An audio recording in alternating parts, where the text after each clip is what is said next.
तेजी से बदलती सूरत हाल के पाकिस्तान और खित्ते पर क्या असरात होंगे? पाकिस्तान का होमवर्क और सिचुएशन रीडिंग कैसी है? चीन और रूस कैसे ये सब देख रहे हैं? अमेरिका अब क्या करेगा? आगे होगा क्या? ये आम से सवालात हैं कि क्या तालिबान एक यूनिफाइड फोर्स हैं या तालिबान भी मुख्तलिफ तंजीमों का इल्हाक है और ताकत मिलने के बाद दाखिली इख्तिलाफात का शिकार हो सकते हैं। इस वक्त तालिबान की क़यादत किस किस नौइयत की है और काबुल में सरबराही किसको मिलेगी? अमीर तहरीक तालिबान मुल्ला हैबतुल्लाह अखवंज़दा को, जो मुल्ला उमर और मुल्ला मंसूर के बाद तीसरे मरकजी अमीर हैं और उनकी शनाख्त मुदर्रिस की सी है। दूसरा मुल्ला बरादर, जो सियासी उमूर के निगरान हैं और टेबल पर तालिबान की क़यादत करते आ रहे हैं। मुल्ला याकूब तीसरे, जो ऑपरेशनल कमांडर हैं और जंगी उमूर देखते हैं और मुल्ला उमर के साहिबजादे हैं। जानने को बहुत कुछ है। आज की गुफ्तगू में ये जानने की कोशिश करेंगे कि अफगानिस्तान में हुआ क्या बाय डिजाइन हुआ है, मुस्तकबिल क्या और खित्ते पर इसके असरात। पाकिस्तान तैयार है इस पूरी के इतने 20 साल लगे हैं तालिबान को। ऐसा नहीं कि ये सिर्फ 3 घंटे का मामला है। पूरी एक नई नस्ल इसके अंदर शामिल हुई है। पूरी एक नस्ल जो है, दसियों हजार जो सिविलियंस है अफगानिस्तान के अंदर, वो जाबाज हुए हैं और $2.2 ट्रिलियन, 2 खरब से ज्यादा हमारी इकोनॉमी को आप देख लें आयशा, कि अगर $100 बिलियन हमें मिल जाए इंटरनेशनल कम्युनिटी से, तो हमारे तो हर हाल में हर घर में खुशहाली हो जाए। और जो मेरी इत्तला ये है कि जब आर्मी चीफ से इनके हुक्काम ने बात की थी, तो उसमें उन्होंने यही कहा था आर्मी चीफ ने कि भाई आप अगर ये पैसा हमें दे देते तो हम आपको एक पूरी नया अफगानिस्तान भी खड़ा करके देते, एक नई फौज भी खड़ी देते। देखिए, अफगान हुकूमत की सारी उम्मीदें वाबस्ता थी अपनी फौज से, लेकिन उनको ये अंदाजा नहीं था कि अवाम की फीलिंग्स क्या है। देखिए, ये जो हुकूमत पिछले 20 साल में बनती रही, जिसमें अहमद करज़ई, अशरफ गनी लीड करते रहे, ये अमेरिका की ताकत के बलबूते पे, उनके सहारे पे कायम रहे। जबकि अमेरिका बेदरेक बमबारी भी करता था अफगानियों के ऊपर और बेगुनाह लोग बेशुमार मारे जाते रहे। उसके साथ साथ ये तबका जो था, अशरफ गनी तबका या दूसरे, ये करप्शन में मुलव्वस थे। ये पैसा जमा कर रहे थे, बाहर के मुल्कों में जायदादें बना रहे थे और अवाम बेचारे पिसे हुए थे, वो उसी हाल में। नतीजा ये है कि आज जो चीजें जैसे खुल रही हैं, उससे एक चीज वाज़ेह हो रही है कि अमेरिका के खिलाफ भी नफरत थी। अवाम ने भी शुक्र अदा किया कि ये यहाँ से गए हैं, और दूसरी तरफ इन हुक्मरानों को भी समझा जाता था कि ये करप्ट लोग हमारे ऊपर मुसल्लत हैं और अगर हम इनको बचाने के लिए जान दें तो वो मुनासिब नहीं है, हमें नहीं करना चाहिए। चुनाचे अवाम ने सपोर्ट नहीं किया, क्योंकि कहीं भी तालिबान को मज़ामत नहीं हुई। अवाम पहले मलेशिया की शक्ल में इकट्ठे होते थे मुख्तलिफ कमांडरों के नीचे, और बड़ी मज़ामत होती थी। मलेशिया जो है वो आप अगर पुराना रिकॉर्ड देखिए तो मलेशिया जो है वो बहुत हद तक तालिबान को सख्त कंपटीशन देती रही हैं, उनको बड़ा मुकाबला होता रहा है। लेकिन अब मलेशिया जो है वो इकट्ठी नहीं की जा सकती।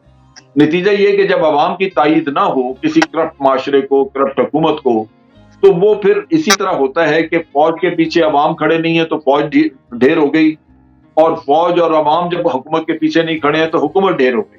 यहाँ यही नक्शा हुआ है। इसी वजह से तमाम अंदाजे गलत साबित हो गए, जितने एनालिसिस थे वो गलत साबित हो गए। जब आपके अवाम और आपकी फौज आपके साथ नहीं है तो आप कैसे हुकूमत कर सकते हैं? जल साहब ठीक कहते हैं कि जो करप्ट गमाश्ता रजीम थी उसकी वजह से तालिबान की राइज हुई। मगर मैं एक बात करना चाहता हूँ, माजी के बगैर हाल नहीं होता और हाल के बगैर मुस्तकबिल नहीं होता। और जब हम वाक़यात को इन आइसोलेशन देखते हैं तो हम मुस्तकबिल का कोई भी दुरुस्त तनाजुर नहीं बना सकते। इसलिए हमें माजी को भी ज़हन में रखना पड़ेगा, हाल को भी रखना पड़ेगा। अब सवाल ये उठता है, आज आ जाते हैं हाल पे आ जाते हैं। $2 ट्रिलियन के पंप करने से तो वो गारों के ज़माने में वापस चला गया। क्यों भाई? आखिर $200 बिलियन ही लग जाता लोगों की भले के लिए। कोई जदीद $300 की टोटल पाकिस्तान की रियासत है और 100 बिलियन का जो हमारे ऊपर कर्जा है, तो क्यों नहीं हुआ? तो इसका क्या मतलब है? इसका वाज़ेह मतलब है कि जो सरमायादाराना बुनियाद पे $2 ट्रिलियन भी उसको खड़ा नहीं कर सका और फौज जो है खुद उसने हथियार डाल दिए। अब अगली बात आ जाती है, आपने 3 लोगों का नाम लिया, ये एपेक्स लीडर है उनके, ये लोग हैं। अब इनकी क्वालिटेटिवली कैसे आप एनालिसिस करेंगे? इनके अंदर इंट्रिंसिक कितनी क्वालिटी है, वार हार्डन है, गुरिल्ला जंग से कोई अच्छी नहीं लड़ सकता। इन्होंने आरपीजीज के साथ और AK-47 के साथ दुनिया की सबसे टेक्नोलॉजिकली एडवांस्ड आर्मी मशीन को जो है वो जलील करके बाहर निकाला। और मैं ये नहीं मानता कि उन्होंने अपनी इज्जत बचाई है, वो इसी तरह जलील होकर निकले हैं जैसे वो वियतनाम से निकले थे। अब रीबिल्डिंग करनी है, कैसे करोगे रीबिल्डिंग?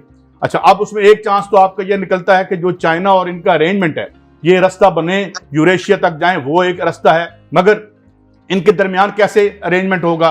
कुछ नॉर्थ से लोग इधर पाकिस्तान में आए हुए हैं, उनको आज रिसीव किया पाकिस्तानी गवर्नमेंट ने, तो बहुत बड़े चैलेंजेस अहेड हैं। देखिए, पहली बात तो ये ध्यान में रखिए कि इसमें ज्यादातर लोग जो तालिबान में अब शरीक हैं, ये दूसरी जनरेशन है, ये पहली जनरेशन के लोग नहीं है।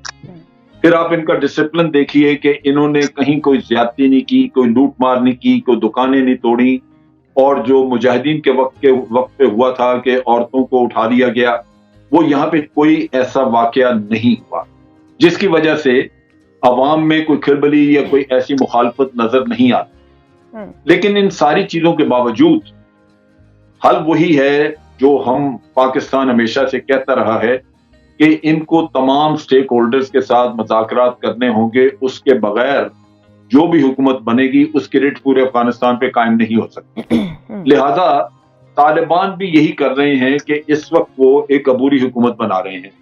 अब अबूरी हुकूमत जब बनती है, अबूरी हुकूमत की अपनी एक चूंकि आर्जी होगी, तो उसके दौर में तवक्को नहीं है कि कोई किसी तरह से कोई शोरश उठे, क्योंकि एक आर्जी इंतजाम है। लेकिन ये वो वक्त होगा जब तालिबान सबको इंगेज करें। फर्क सिर्फ ये है कि आज तालिबान एक ऐसी पोजीशन में है जहां वो दूसरों की जो बातें माने तो वो उनकी मेहरबानी होगी, वरना पोजीशन ऑफ स्ट्रेंथ में बैठ के आप ज्यादातर अपने मुतालबात मनवा देते हैं। तो तालिबान जो है वो आज एक पोजीशन ऑफ स्ट्रेंथ से मुज़ाकरात करेंगे, लेकिन वो करेंगे यही कि सबको ऑन बोर्ड रखें। और वही रास्ता अगर अपनाया उन्होंने और उसमें सारे शामिल हो गए, तो पूरी दुनिया मजबूर होगी उस हुकूमत को तस्लीम करने में, क्योंकि पूरे अफगानिस्तान की तायीद होगी। और अगर तायीद नहीं होगी तो फिर कहीं ना कहीं शोरश बर्पा होती रहेगी और बाहर से कोई ना कोई कुव्वत उसको आलाकार बना के वहां पे प्रॉक्सी वॉर करेगी। देखिए, अभी फ्लूइड सिचुएशन है और उसमें कुछ पॉजिटिव इशारे मिल रहे हैं, जिस तरह जनरल साहब ने भी कहा, ये अपनी जगह पे मौजूद है, मगर कुछ फंडामेंटल इश्यूज और प्रॉब्लम्स भी हैं।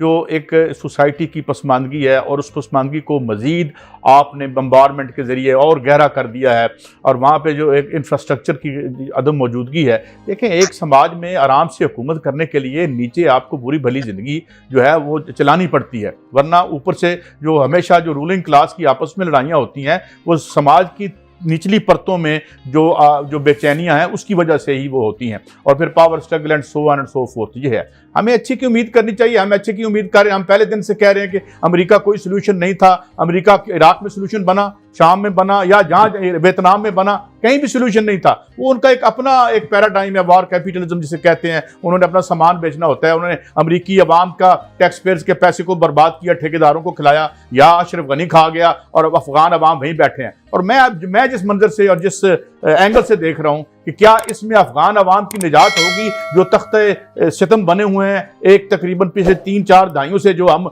रेशा दवानियाँ उनके खिलाफ ये आलमी इस्टेब्लिशमेंट कर रही है, क्या उससे वो निकल आएंगे या नहीं आएंगे? और ये इनकी सफरिंग कहाँ से शुरू होती है, आप गौर करें। और क्या हमने इनका हाशिर कर दिया, दुनिया में जगह जगह अफगान के बच्चे जो हैं वो यहाँ पे चने बेच रहे होते हैं, या जो है वो अपना बूट पॉलिश कर रहे होते हैं। तो क्या ये तालिबान उनके लिए कोई सोल्यूशन लाएंगे? अगर तो लाएंगे तो फिर आराम से हुकूमत करेंगे। लेकिन अगर ये ट्रिकल डाउन नहीं करता और वहां पे इंफ्रास्ट्रक्चर डेवलप नहीं कर सकते ये, और या कोई और, तो फिर मेरे ख्याल में वहां पे एक स्टेबल गवर्नमेंट जो है कभी भी माशी तौर पर बर्बाद अवाम के ऊपर एक स्टेबल गवर्नमेंट